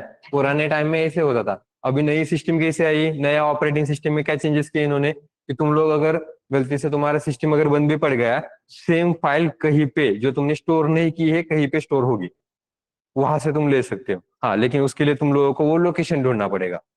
गेटिंग क्लियर है? फिर ये इसका मतलब तुम लोग जो भी फाइल ओपन करते हो, that file loaded into the RAM. तो कैन वी से दैट कि अगर मैं कोई गेम खेल रहा हूँ, ओपन कर रहा हूँ, तो गेम स्टोर कहाँ पर है? इंस्टॉल की है हार्ड डिस्क के अंदर। तो अगर मैं रन कर रहा हूँ, मैंने ओपन की है, ओपन की है, इसका मतलब वो गेम भी लोड की जाएगी रैम के अंदर, राइट? तो जब मोबाइल फोन्स के समय, पुराने अगर मोबाइल फोन्स हम देखेंगे कुछ सालों पहले जब पबजी वगैरह नहीं आया था, रैम कितने सफिशिएंट होते थे? 1 जीबी, 2 जीबी। 2 जीबी है तभी भी चलेगा। 2 जीबी इज लाइक कि भाई मैं अभी सबसे ऊपर हूँ, ऐसे था। अभी अगर 2 जीबी लूंगा तो अभी 2 जीबी तो चलेगा ही नहीं। क्यों? क्योंकि सर हमारी पबजी ही यहाँ पे 1.5 जीबी की है। तो बाकी फोन तो लैग करना चालू करेगा। तो ये पबजी जो लोड होती है, ये सभी उसके फाइल जो लोड होते हैं वो रैम के अंदर लोड होते हैं। रीजन तुम लोगों का रैम भी वहां पे फास्ट होना चाहिए, मतलब रैम का साइज भी वहां पे ज्यादा होना चाहिए। तो अभी सिस्टम के लिए, मतलब तुम लोगों का मोबाइल फोन अगर मैं अप्रोक्सीमेटली निकालूंगा तो एवरेज सबका 4 जीबी का होगा, राइट? 4 जीबी रैम का। 4 जीबी रैम तो सिस्टम के लिए लिया जाता था प्रीवियसली, कंप्यूटर के लिए। और कंप्यूटर के लिए कितना लेते हैं आजकल? 16 जीबी कह रहा है। हाँ, लेते हैं आजकल। तो 16 जीबी रैम आती है। ओके। तो जितने रैम अगर ज्यादा है और उसके साथ साथ फास्ट है, तो वो भी मैटर करेगा। ठीक है, ये क्लियर है सबको? साथ ही साथ तुम्हारा प्रोसेसर भी मैटर करेगा, क्योंकि प्रोसेसर कितना फास्ट है, तो प्रोसेसर के जनरेशन मैटर करेंगे, कौन सा प्रोसेसर है वो मैटर करेगा, वो मॉडल भी मैटर करेंगे। हम कहते हैं सर i5 प्रोसेसर है, लेकिन i5 प्रोसेसर में कुछ ऐसे प्रोसेसर है जो i3 से भी कम स्पीड देते हैं, तो उसमें से वो जो मॉडल होता है वो भी मैटर करता है। तो तुम कौन सा प्रोसेसर ले रहे हो, जैसे कि कुछ लोगों को स्टार्टिंग में सिनेरियो होता है सर सिस्टम लेनी है, कौन सी लेनी है, ये चेक करो कि उनका स्पीड क्या है, कौन सा फास्टर है, तो उसके अकॉर्डिंग टू जाना पड़ेगा तुम लोगों को। गेटिंग? तो i3 से ऊपर वाले ले सकते हो, या अभी राइजन वाले जो आए हैं, तो राइजन वाले भी स्पीड अप है। हाँ, वो बस अंडररेटेड है। अंडररेटेड मतलब कि उन लोगों का परफॉर्मेंस बढ़िया है राइजन का, लेकिन स्टार्टिंग हुआ है उनका, तो द रीजन उन लोगों का प्राइस कम है। और हमारा इंडियन मेंटेलिटी क्या होती है, प्राइस कम है इसका मतलब क्वालिटी कम है। तो ऐसा नहीं होता, कुछ लोगों की स्ट्रैटेजी भी वही होती है। तो मिडल जो फैमिलीज होती है, ठीक है, मतलब हाई लेवल नहीं, रिच पर्सन नहीं, मिडिल वाले फिर ऐसे चूज करते हैं बजट के अकॉर्डिंग टू, तो वो टारगेट करते हैं उस तरीके से, तो बिजनेस स्ट्रैटेजी होती है वो। ठीक है, क्लियर है? समझ में आ रहा है कि जो भी तुम्हारे फाइल्स होने वाली है यहाँ पे लोड होगी। ओके, ये क्लियर है, ये एक सिनेरियो समझ में आया। अब दूसरा सिनेरियो, ये नोट डाउन करो, नहीं ये रुको, ये नोट डाउन करोगे तो इसमें जगह नहीं छोड़ेगी, इसके बाद हमें और अपग्रेड करना है, वो नोट डाउन करना। ठीक है, नाउ अब मैं कोई तो भी टास्क दे ही रहा हूँ ना, मैं तो कुछ ना कुछ तो इनपुट दे ही रहा हूँ। इनपुट तब दूंगा ना जब सिस्टम ऑन होगी, तब सिस्टम ही ऑन नहीं होगी तब क्या फायदा, तब कैसे वर्क करेगा। तो सिस्टम ऑन करने के लिए क्या किया जाता है, अगर कंप्यूटर है तो कंप्यूटर का अगर सीपीयू अलग है, तो सीपीयू पे एक पावर बटन होता है, उस पर क्लिक करोगे तो तुम्हारा कंप्यूटर ऑन हो जाता है। राइट? किया है ना? पक्का? मैं मतलब ऐसे एक्सप्रेशन बन रहे हैं जैसे कि सर ऐसा भी होता है, कभी देखा तो नहीं है। हमारे यहाँ पे बस बटन प्रेस करने पर लाइट वगैरह बल्ब वगैरह वगैरह ही चलता है, ये क्या चल रहा है? लैपटॉप पे भी है, एक बटन है, कुछ लोगों को लॉन्ग प्रेस करके रखना पड़ता है, कुछ लोगों को बस एक बार क्लिक करना पड़ता है। गेटिंग? लेकिन पावर बटन एक ही है, मतलब तुम इनपुट क्या दे रहे हो, उस पावर बटन को जब क्लिक करते हो या लॉन्ग प्रेस करते हो, इसका मतलब तुम्हारी सिस्टम टर्न ऑन कर दो, उतना ही। तो ये हमने इनपुट दे दिया, system turn on. System turn on इसका मतलब कुछ ना कुछ तो इम्प्लीमेंटेशन हो रहा होगा। हमारी ऑपरेटिंग सिस्टम कहाँ पे स्टोर होती है, जैसे मैंने बताया इंस्टॉल किया है, मतलब कहाँ पे स्टोर होगा, हार्ड डिस्क के अंदर। इसका मतलब ये हार्ड डिस्क के अंदर जो स्टोर हुआ है, तो हार्ड डिस्क के साथ डायरेक्टली प्रोसेसर के साथ ये इंटरेक्शन करेगा, तो ये सिस्टम फिर से मतलब कि ये प्रोसेस अगेन स्लो हो जाएगी। That means can we say that कि यह ऑपरेटिंग सिस्टम भी रैम में ही होती है ओपन। तो तुम्हारी सिस्टम टर्न ऑन है, तुम्हारा मोबाइल टर्न ऑन है, लैपटॉप कंप्यूटर टर्न ऑन है, इसका मतलब आपके operating system is loaded on to the RAM, फिर रोम रैम के अंदर अवेलेबल होती है। तो ऑब्वियसली सबसे पहले रैम में थोड़ी ना अवेलेबल होगी, एवरी टाइम थोड़ी ना रैम में अवेलेबल होती है। सिस्टम जैसे ही बंद होगी, रैम में से पूरा का पूरा डेटा चला जाता है, RAM will be blank. Right? तो कुछ लोगों का ये भी डाउट आया होगा, सर रैम तो मैंने कुछ ओपन किया ही नहीं, फिर भी रैम के अंदर बहुत डेटा दिखा रहा है कि रैम इज मतलब रैम कंज्यूम हो रही है, तो ऐसा क्यों होता है।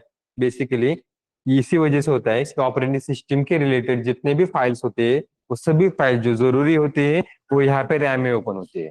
साथ ही साथ operating system is actually going to use some applications by default, तो वो एप्लीकेशन भी लोड कहाँ पर होते हैं, रैम में होते हैं। तो तुम अगर सिस्टम में कुछ भी नहीं कर रहे हो, फिर भी रैम में लोड किया हुआ होगा डेटा। ओके, तो ये मैंने सिनेरियो बता दिया तुम लोगों को। अब एक सिनेरियो ऐसा कि वर्क कैसे करेगा, कैसे समझ में आएगा कि टर्न ऑन करने पर ये वर्क करना है। हार्ड डिस्क से डेटा रैम में लोड करना है, ये कौन बताएगा, क्योंकि फाइल ओपन करने के लिए हमने डबल क्लिक किया था फाइल पे, तब हमने वहां पे इनपुट दे दिया था। लेकिन फाइल से डेटा ओपन करने के लिए वहां पे स्पीड मतलब कि जैसे टर्न ऑन करेंगे तो वो वर्क कैसे करेगा, तो obviously there will be some program, without program तो ये वर्क नहीं करने वाला। सो वो प्रोग्राम जो होता है, तो वो प्रोग्राम कहाँ पर लोड होता है, तो प्रोग्राम जो होता है जिस instruction set, okay what is mean by program, program पता है क्या होता है, what is mean by program, set of instructions, good. तो ये जो सेट ऑफ इंस्ट्रक्शंस है, इंस्ट्रक्शंस मतलब एक एक इंस्ट्रक्शन कि पहले क्या करो, हार्ड डिस्क से डेटा उठाओ, रैम के अंदर लोड करो। ऐसे भी सेट ऑफ इंस्ट्रक्शंस होते हैं डेटा के लिए। अगर डेटा तुम स्टोर कर रहे हो तो वो डेटा कहीं पे एक वेरिएबल के साथ मैनेज कर दो।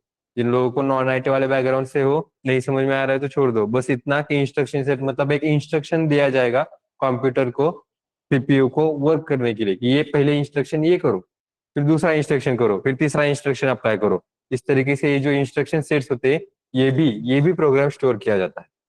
ओके। और ये प्रोग्राम स्टोर होता है हमारे पास एक थर्ड कंपोनेंट में। थर्ड नहीं कहूंगा मैं, डिफरेंट कंपोनेंट में अलग से। तो वो कंपोनेंट कौन सा होता है जहाँ पे ऐसे प्रोग्राम स्टोर किए जाते हैं? हिंट देता हूँ, हिंट दे देता हूँ तुम लोगों को। Okay, good. हाँ, मैं हिंट दे देता हूँ। सपोज तुम लोगों को ये टर्न ऑन करने के लिए, सिस्टम टर्न ऑन करने के लिए जो प्रोग्राम चाहिए था, उस प्रोग्राम में अगर हमने चेंज कर दिया तो सिस्टम में कितना प्रॉब्लम होगा? सिस्टम तो टर्न ऑन ही नहीं होगी। तो क्या हमें वो राइट करने की ऑथोरिटी मिलनी चाहिए? वहां पे चेंज करने की ऑथोरिटी मिलनी चाहिए उस प्रोग्राम्स को? नहीं। इसका मतलब वो सिर्फ रीड फॉर्मेट में होना चाहिए, राइट? राइट नहीं, रीड, रीड फॉर्मेट में होना चाहिए। तो रीड फॉर्मेट में है, उसको चेंजेस करने की ऑथोरिटी नहीं मिलनी चाहिए। तो वो रीड फॉर्मेट वाला जो डेटा है, वो जो प्रोग्राम है, तो हमारे पास ऐसा ही एक कॉम्पोनेंट है जो सिर्फ तुम्हें अलाउ करेगा रीड करने के लिए। रोम, क्या नाम है इसका? Read only memory. तो ये मेमोरी क्यों कह रहे हैं हम? क्योंकि इसके अंदर प्रोग्राम होता है। तो ROM, रोम, रीड ओनली मेमोरी। तो इसके अंदर कौन सा प्रोग्राम होता है? Booting programme. बूटिंग प्रोग्राम मतलब कौन सा प्रोग्राम? बूटिंग से क्या समझ में आ रहा है? स्टार्ट करना, ओके, और स्विच ऑफ करना, रिस्टार्ट करना, और कभी ऑपरेटिंग सिस्टम का इंस्टॉलेशन किया है? ओएस इंस्टॉलेशन नहीं किया कभी? करके देखना एक बार। मतलब कि ऐसी आदत लग जाती है ना, फिर सोचो ही मत। मैंने इसी तरीके से एक मेरा लैपटॉप बिगाड़ दिया है। मैंने फर्स्ट टाइम जब, मतलब तुम्हारे समय में जब था, तो मेरे पास ना एक थिंकपैड का लैपटॉप था।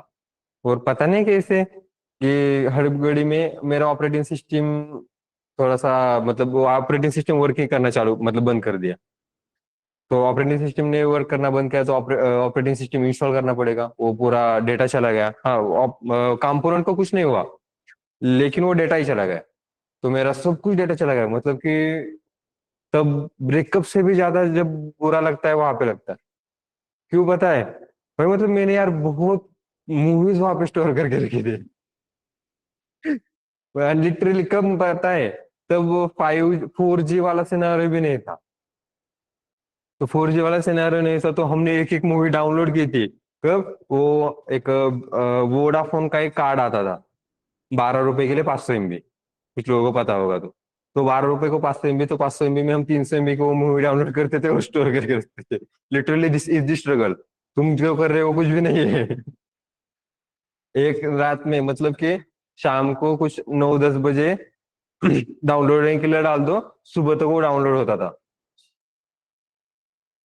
और उसमें से 99% पे अगर फेल हुआ, डेटा गया वो अलग, मूवी भी डाउनलोड नहीं हुई। तो बताओ फिर ब्रेकअप पे इतना दर्द होगा क्या? नहीं होता है। तो उससे भी ज्यादा दर्द यहाँ पे ऐसे होता है। आते हैं अपने पॉइंट पे फिर से। तो ऑपरेटिंग सिस्टम इंस्टॉलेशन करने के लिए भी जो स्टेप्स लगते हैं, जो इंस्ट्रक्शंस लगते हैं, वो भी इसी के अंदर होते हैं। तो ऑपरेटिंग सिस्टम इंस्टॉलेशन करना भी बूटिंग का एक प्रोसेस होता है, जिसे बूट करना भी कहते हैं। जहाँ पे पेन ड्राइव के अंदर हम ऑपरेटिंग सिस्टम बूट करके रखते हैं, और वो पेन ड्राइव से हम ऑपरेटिंग सिस्टम इंस्टॉल करते हैं। हम directly operating system pen drive के अंदर स्टोर करके नहीं रख सकते, बूटिंग करके डालना पड़ेगा। गेटिंग? तो वो अपना इंस्टॉलेशन का कंपोनेंट बन जाएगा, जिसके साथ क्या किया जाएगा, हमारे प्रोसेस में इम्प्लीमेंटेशन किया जाएगा। और ये इस तरीके से। And now this is your whole diagram. Getting? इसके साथ इसके कंपोनेंट्स कल लिखा होगा ना, राइट? उसके नीचे आगे वाले लिखना, ये जो बनाया था, ठीक है? और जिन लोगों का कल डायग्राम नहीं निकाला था, कल जो नहीं आए थे, इनपुट डिवाइसेस लिख दो जो मैंने बताए थे, आउटपुट डिवाइसेस लिख दो जो मैंने बताए। ठीक है, नोट डाउन करो इसको। कल तक हम क्या आज इतना कम क्यों हो गया?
ओके, बूटिंग प्रोग्राम के बारे में क्या बताया था मैंने? मतलब ये जो प्रोसेस थे हमारे बूटिंग प्रोग्राम के बारे में, कि जब तुम्हारी सिस्टम बंद होती है, सिस्टम बंद होने के बाद अगर सिस्टम हमें टर्न ऑन करनी है, टर्न ऑन करने के बाद डेटा क्या क्या उठाया जाएगा, किस तरीके से इंस्ट्रक्शन सेट्स होंगे, ऑपरेटिंग सिस्टम लोड की जाएगी, ऑपरेटिंग सिस्टम लोड करने के बाद उसमें से भी कुछ एप्लीकेशंस जो होते हैं वो हमारे स्टार्ट किए जाते हैं। तो ये सब फ्लो कहाँ पे मेंटेन किया जाता है? बूटिंग में। मतलब सिस्टम को टर्न ऑन करना, सिस्टम को टर्न ऑफ करना, सिस्टम को रिस्टार्ट करना, सिस्टम को में ऑपरेटिंग सिस्टम इंस्टॉलेशन करना, तो दैट ऑल पार्ट। उसी के साथ साथ बाकी भी आएंगे, बायस वगैरह इंस्टॉलेशन जो होते हैं ना, तो वो भी सब आएंगे उसके अंदर। ठीक है, तो ये बूटिंग प्रोग्राम का आएगा। बूटिंग प्रोग्राम मतलब इंस्टॉलेशन करते समय, मतलब जैसे मैंने बताया था तुम लोगों को, मैंने एक बार सीखा था। ठीक है, मुझे तभी न्यू स्किल्स मेरे डेवलप हुए थे। तो इंस्टॉलेशन इंस्टॉलेशन के लिए मैंने ऑपरेटिंग सिस्टम एक इंस्टॉल कर दी। तो विंडोज वाला डाउनलोड कर दिया मैंने, 10 GB का किसी से मैंने डाउनलोड करके ले लिया। तो कुछ 10 GB के आसपास कुछ तो भी गया था शायद, विंडोज ऑपरेटिंग सिस्टम। तो इंस्टॉलेशन करके मैंने रख दिया मेरे साइड से। इंस्टॉलेशन हो गया, फिर सोचा कि यार ये तो बढ़िया लग रहा है मेरे को इंस्टॉलेशन करना। तो मैंने क्या किया, मैंने किया उबुंटू इंस्टॉलेशन। उबुंटू पता है ना, लिनक्स ऑपरेटिंग सिस्टम। तो उबंटू इंस्टॉल कर दिया। उबंटू इंस्टॉल करने के बाद सोचा, मैंने 2 दिन तक उसको यूज किया, फिर सोचा यार उबंटू का इंटरफेस इतना बढ़िया है, तो बाकी भी ऑपरेटिंग सिस्टम का इंटरफेस और भी बढ़िया होगा। तो थीम जिस तरीके से हम मोबाइल में चेंज करते हैं, उस तरीके से मैंने ऑपरेटिंग सिस्टम चेंज कर दी। थीम पसंद नहीं आई, तुम लोग थीम चेंज करते हो, मैं ऑपरेटिंग सिस्टम चेंज करता हूँ सीधा। लिटरली मैंने फेडोरा चेंज कर दी।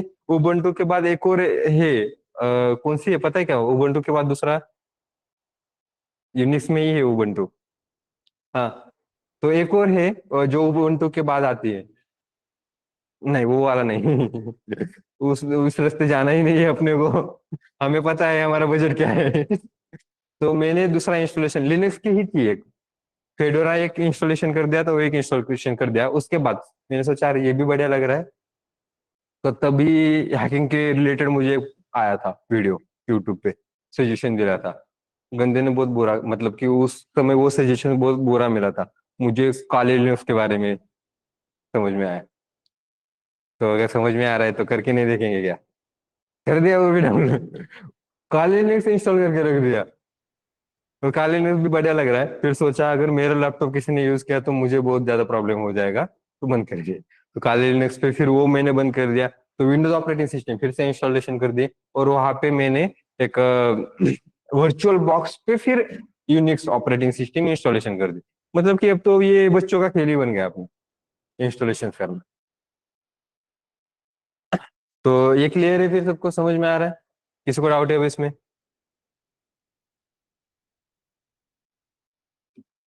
Okay, now next. अब ये क्लियर है ना? किसने पूछा था? वर्षा, क्लियर है तुम्हें भी बूटिंग प्रोग्राम के बारे में? कि बूटिंग प्रोग्राम से हम जो इंस्ट्रक्शन सेट होते हैं, प्रोग्राम कहा है मैंने, मतलब इंस्ट्रक्शन सेट है इसके अंदर। तो इंस्ट्रक्शन सेट्स यूज करके, ये प्रोग्राम यूज करके तुम्हारी सिस्टम टर्न ऑन होगी, टर्न ऑफ होगी, रिस्टार्ट होगी, तुम इंस्टॉलेशन भी कर सकते हो, तो इससे ही करोगे। ठीक है,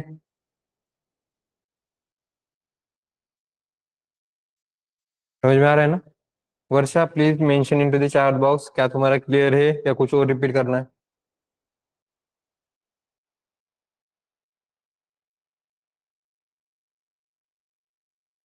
क्लियर है, ओके।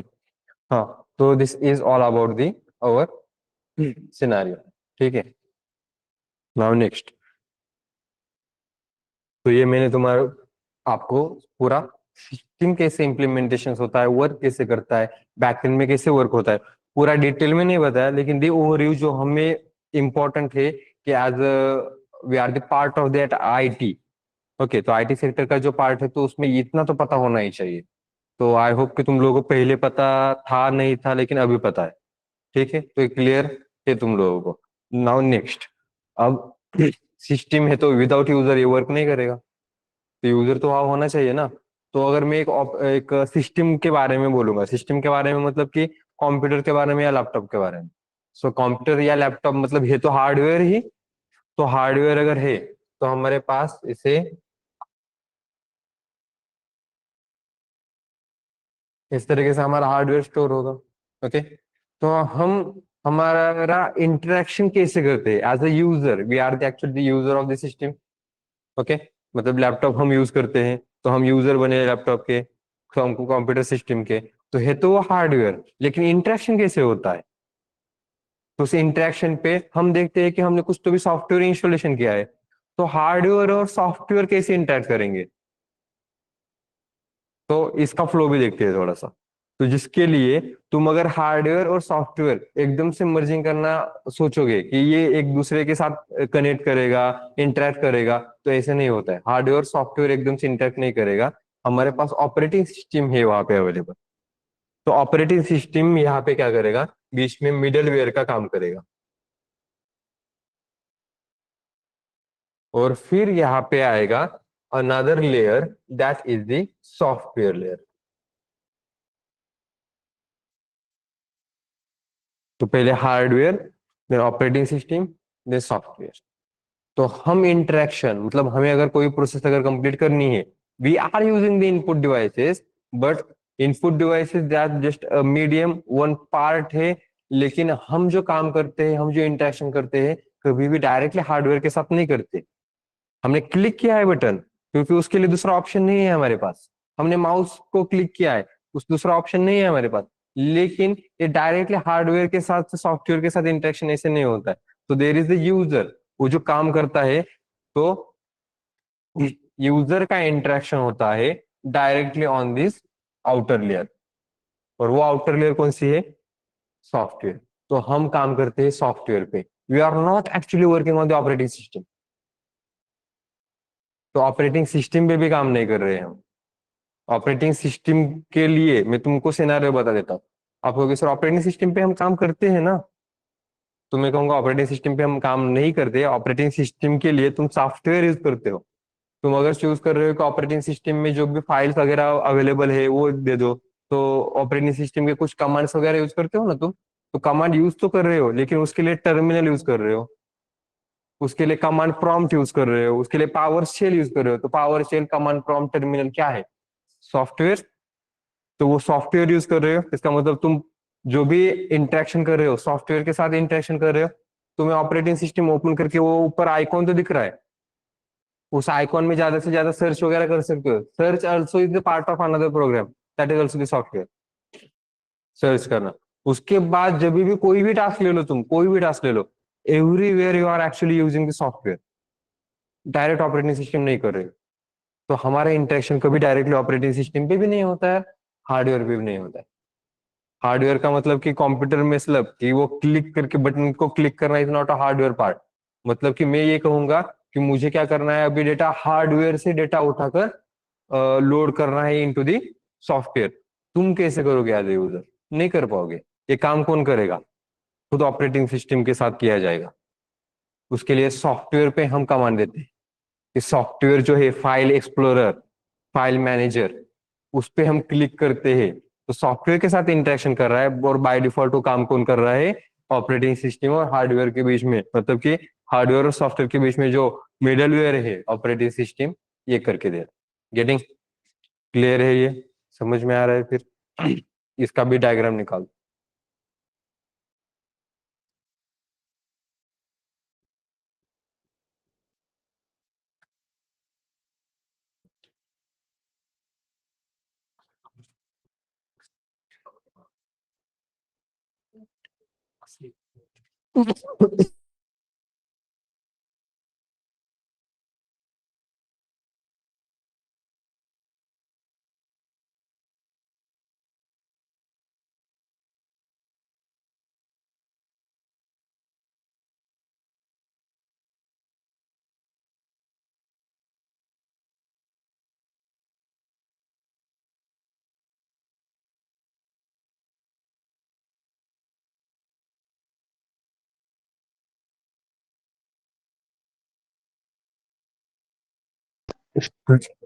हाँ, डन। क्लियर है सबको? समझ में आ रहा है? नाउ ये पार्ट हमारा बन गया अभी। बेसिक ऑफ मतलब components of computer, basic task completion of the computer, interaction of user to system. Okay, figure का नाम क्या है? Interaction of user to system, जिसमें हम सिस्टम के साथ और ऑपरेटिंग सिस्टम जो है basically it is the middleware between hardware and software. ठीक है, तो कहीं पे मैंने एक सिनारियो देखा था जहाँ पे operating system is middleware between user and hardware या सिस्टम, ऐसे कुछ तो भी कहा था जो गलत था। इवन एज असिस्टेंट प्रोफेसर जब मैं कॉलेज में था तो वहाँ पे भी कुछ बने बनाए नोटबुक्स वगैरह थे, पॉकेट स्टडी कहते हैं ना, पॉकेट स्टडी के टाइप। वहाँ पे भी वो ऑपरेटिंग सिस्टम का जो डेफिनेशन था वो गलत दिया था। ओके, अब जब बात आई है डेफिनेशन पे, so you tell me what is mean by definition, क्योंकि इसके बाद हम डायरेक्टली टेक्निकल पे ही जाएंगे। आज का इंटरेक्शन मतलब आज का सेशन और थोड़ा सा जाएगा, उसके बाद कल जो है वो अपना टेक्निकली पार्ट पे ही जाने वाले। ठीक है, टेक्निकली पार्ट मतलब कि जो भी अभी भी जरूरी है, अल्गोरिदम्स बिल्डिंग वो चाहिए हमें। ओके, तो वो सब वहां पे हम कंप्लीट कर लेंगे। तो नाउ यू टेल मी कि what is mean by definition.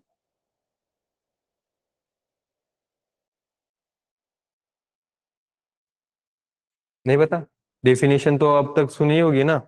Operating system की डेफिनेशन बताओ, सॉफ्टवेयर की डेफिनेशन बताओ, प्रोग्राम की डेफिनेशन बताओ, कंप्यूटर की डेफिनेशन बताओ। लेकिन डेफिनेशन क्या है ये बताओ पहले। क्या होता है definition? Actual meaning of that concept, जो भी कॉन्सेप्ट है उसका मीनिंग क्या है। ओके, ये भी कह सकते हैं, चलो हाँ। और what is mean by definition? मतलब इंफॉर्मेशन। Yes, good. ये चाहिए था मुझे word information. Way to express terminology. Super.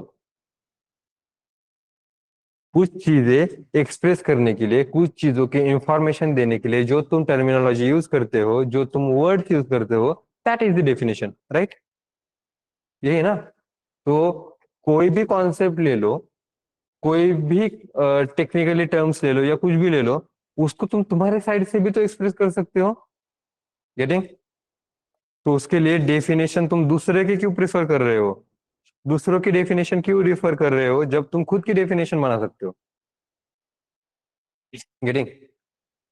तो पूरे हमारे कोर्स के अंदर किसी भी चीज की डेफिनेशन प्रेफर मत करना। खुद के लिए, खुद ने जो तुम वर्ड्स यूज करोगे, खुद जो सेंटेंसेस यूज करोगे, दैट इज द डेफिनेशन। तुम जो एक्सप्रेस कर रहे हो, वो कॉन्सेप्ट जिस तरीके से तुम डिफाइन कर रहे हो, वो तुम्हारे एक्चुअल डेफिनेशन है। तो जब खुद की डेफिनेशन बना सकते हो तो औरों की डेफिनेशन लेने की जरूरत बिल्कुल नहीं पड़ेगी, क्योंकि अगर मैं किसी औरों से कुछ सेंटेंस वगैरह लूंगा, जैसे कि मैंने कहीं पे नोट्स लिया था वही मैं रेफर करना चालू कर दूंगा, तो प्रॉब्लम क्या क्रिएट होगा, कहीं कभी एज अ ह्यूमन बिहेवियर मैं कुछ चीजें फॉरवर्ड कर सकता हूँ, कुछ वर्ड फॉरवर्ड कर सकता हूँ। तो ऐसा होता है क्या, थियोरेटिकल एग्जाम्स में तुम लोगों ने कुछ तो भी रटा हुआ होता है, पोपट पंचे माता तला, तो कुछ तो भी रटा है, तुम लिख रहे हो और बीच में एक आधा वर्ड नहीं आया तो वहां पे स्पेस वैसे ही रख दिया और आगे वाला लिख दिया। होता है, होता है ना, किया है ऐसा कभी, राइट। ये सेम चीज इंटरव्यू में चलेगी क्या, नहीं चलेगी। वहां पे अगर वर्ड अगर याद नहीं आया तो फिर पूरा का पूरा इंटरव्यू गया फेल। गेटिंग। तो पहले तो इसको, ये चीज जो है डेफिनेशन किसी और के रिफर करना, इसको अनलर्न करो पहले। अनलर्न करना मतलब कुछ चीजें जो हमने सीखी हुई होती है उसे छोड़ देना। Okay.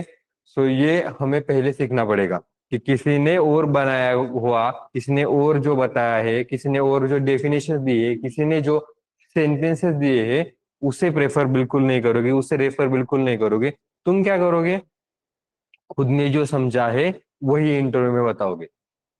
Okay, this is your first task you have to do. Okay. और इंटरव्यू का सबसे पहला रूल अपना यही है कि किसी ने बताया हुआ, इवन 4 GB तुम रेफर कर सकते हो समझने के लिए, नोट्स हमारे पास तो वैसे भी है, तुम और उसको थोड़ा सा सिंपल मैनर में बताने के लिए रेफर कर सकते हो। रेफर नहीं करोगे तभी भी चलेगा, मैं यहाँ पे जो बता रहा हूँ that is also the sufficient, वो भी तुम रेफर करोगे उतना भी बताओगे तभी भी क्लियर है। ओके। तो डेफिनेशन देने की जरूरत नहीं पड़ेगी। और जब जो खुद समझ में आ रहा है वही अगर किसी को एक्सप्लेन करोगे तो बीच में अटकने का चांसेस भी नहीं है, स्टक होने के चांसेस बिल्कुल भी नहीं है। तो इंटरव्यू क्रैक करना है तो पहला रूल यही है तुम्हारा कि किसी ने दी हुई डेफिनेशन रेफर मत करना, खुद को जो समझ में आया है उस कॉन्सेप्ट के बारे में वही एक्सप्लेन करना।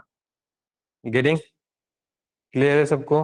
तो कल किसी ने तो एक क्वेश्चन पूछा था ना, वो सर इंटरव्यू में आंसर कैसे प्रोवाइड करेंगे, तो पहला रूल समझ में आया एवरीवन, क्योंकि तुम लोगों के मॉक में ही लूंगा या बाकी भी कोई भी ट्रेनर ले सकता है तुम्हारा मॉक, तो वहां पे ऐसे ही होना चाहिए कि तुमको जो समझ में आए वो बताओगे, ना कि मैंने कुछ एक्सप्लेन किया है, मैंने जो सेंटेंस लिख के दी है, लिख के नहीं देता हूँ मैं ज्यादातर, लेकिन मैं कुछ एक्सप्लेन वगैरह करता हूँ। तो 4 GB ने जो दिया था या फिर किसी ने डेफिनेशन बनाई थी कहीं पे, तुम लोगों के पास पाइथन के नोटबुक्स सॉरी बुक्स अगर अवेलेबल है, उसमें जो डेफिनेशन है वो रेफर करोगे तो मत करना, that is the wrong concept. Okay. So अभी यहाँ तक क्लियर है, अब कुछ डाउट्स है तुम्हारे? नो, पक्का कुछ डाउट नहीं है? ठीक है। तो मैंने तुम लोगों को कल एक टास्क दिया था, रिमेम्बर? कौन सा टास्क दिया था? फीचर्स ऑफ पाइथन, जो तुम लोगों को रिसर्च करके आना था। तो सबसे पहले उसका वाई मैं क्लियर करता हूँ, मैंने रिसर्च वाला टास्क पहले ही दिन क्यों दिया। तो हम प्रोग्राम करने वाले हैं, राइट, ये तो सबको पता होगा कि हम कुछ तो भी प्रोग्राम राइट करेंगे। तो प्रोग्राम राइट करेंगे तो जो प्रोग्राम राइट करता है उसको तो प्रोग्रामर कहा जाता है। गेटिंग। तो फिर प्रोग्रामर के लिए अगर आप चेक करोगे तो प्रोग्रामर के लिए वैकेंसी क्यों नहीं है? रोल देखो ठीक से क्या है, पाइथन डेवलपर का रोल है, ना कि पाइथन प्रोग्रामर का। राइट, मार्केट में ही हो रहा है। कभी देखा है क्या पाइथन प्रोग्रामर चाहिए, जावा प्रोग्रामर चाहिए, ऐसा रोल होता है क्या कहीं पे? नहीं होता है, डेवलपर का ही रोल होता है। तो obviously there should be a difference ना, कि प्रोग्रामर और डेवलपर में कुछ तो भी डिफरेंस होगा। तो वो डिफरेंस क्या होगा?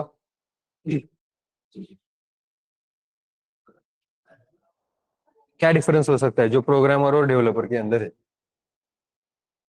What is the difference between programmer end developer?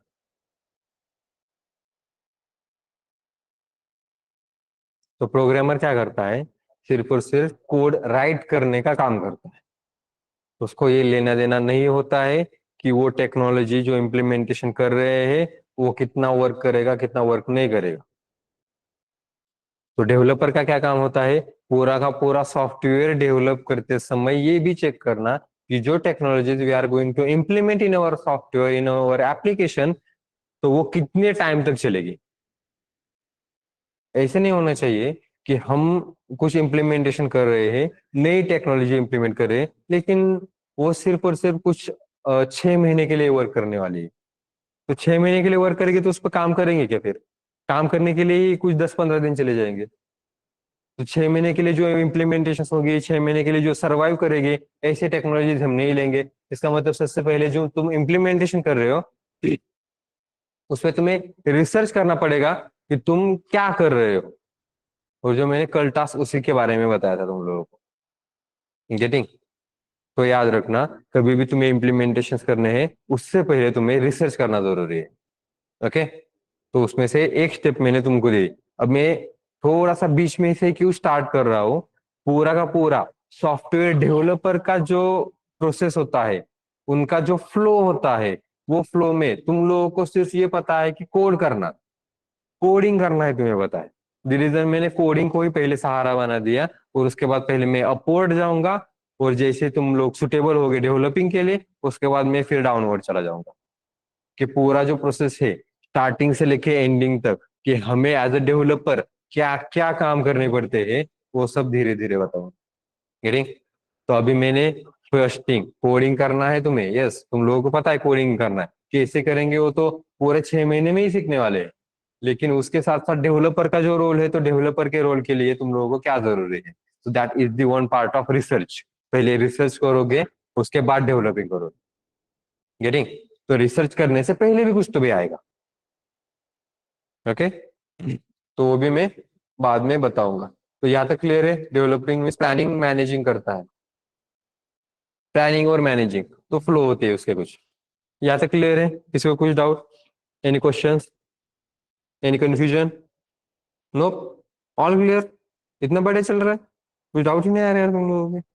ठीक है, तो आज कुछ डाउट्स वगैरह होंगे तो निकाल लेना। मैंने रिसर्च करने का पार्ट तुम लोगों को दिया था, वो रिसर्च का जो भी दिया था वो कल हम एक्सप्लेन करेंगे, ठीक है?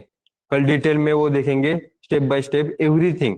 मतलब मैंने वो एग्जांपल एग्जांपल कौन सा दिया था कि लाइक कि तुम लोगों ने कहा ओपन सोर्स, तो मैंने वो दूसरा एक पॉइंट ऐड कर दिया, मतलब फ्री टू यूज। अब ओपन सोर्स मतलब फ्री टू यूज तो नहीं होगा। तो दोनों में डिफरेंस क्या है वो मैंने सर्च करने के लिए कहा था। तो एवरी पॉइंट हम कल डिटेल में देखेंगे। साथ ही साथ हम स्टार्ट करने वाले हैं अल्गोरिदम्स ऑल्सो। ओके? क्योंकि अल्गोरिदम सबसे ज्यादा जरूरी है तुम लोगों को अगर कोई एप्लीकेशन बिल्ड करना है तो अल्गोरिदम के लिए हम एक दिन देंगे। उसके बाद हम हमारे फीचर्स के लिए पाइथन इंट्रोडक्शन के लिए एक दिन देंगे। And then we are going to do installations. तो इंस्टॉलेशंस के लिए मैं कल बताऊंगा तुम लोगों को क्या करना है इंस्टॉलेशन। और फिर हम हमारा प्रोग्रामिंग का जर्नी स्टार्ट कर देंगे। ठीक है? तो आई थिंक ये आज क्या है, थर्सडे है ना? फिर फ्राइडे। तो फ्राइडे के लिए इंट्रोडक्शन वाला पार्ट ले लेते हैं। मंडे जो है एल्गोरिदम ले लेते हैं, क्योंकि एल्गोरिदम से इंपॉर्टेंट होते हैं हमें सॉफ्टवेयर बिल्ड करने के लिए। और उसके बाद फिर अपने technical points.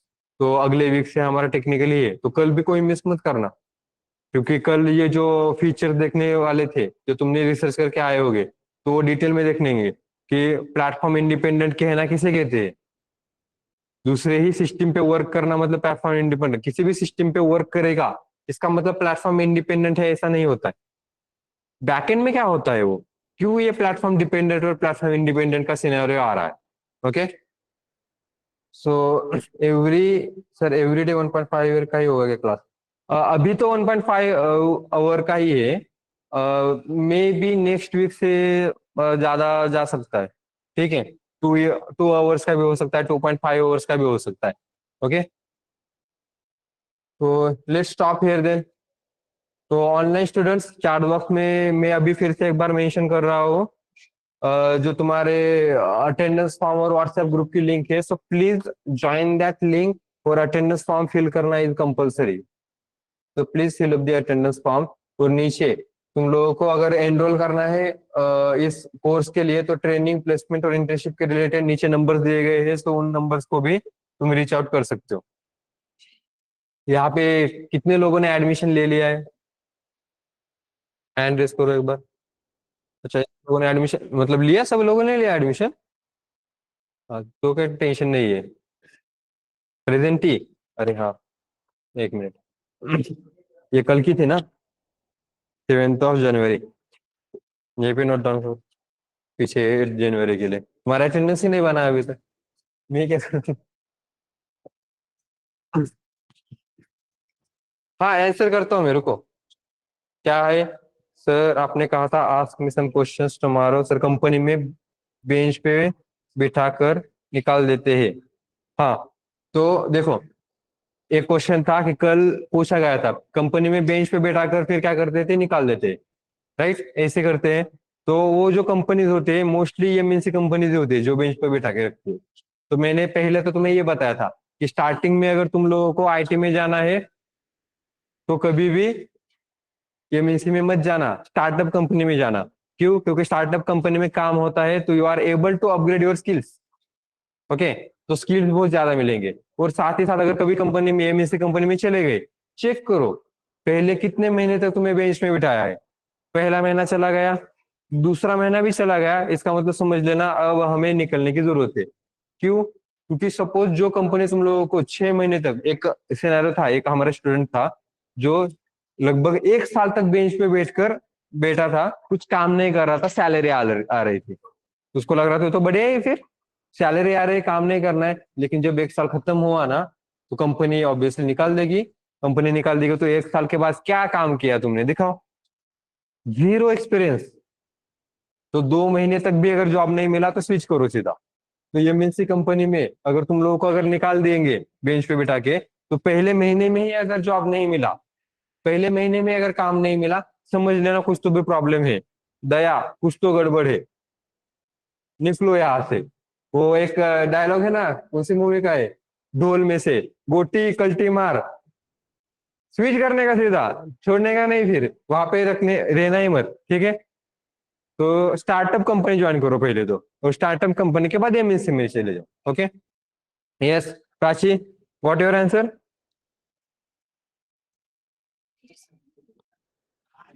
Yes Prachi, clear है अभी? हाँ, जिन लोगों का अटेंडेंस हो गया जा सकते हो। कितने लोगों का हो गया? आप लोगों का हो गया? Okay, you can go. Okay, so let's stop here online students. Thank you और please fill up the attendance form। और व्हाट्सएप ग्रुप पे लिंक है तो वो भी व्हाट्सएप ग्रुप में भी ज्वाइन कर देना।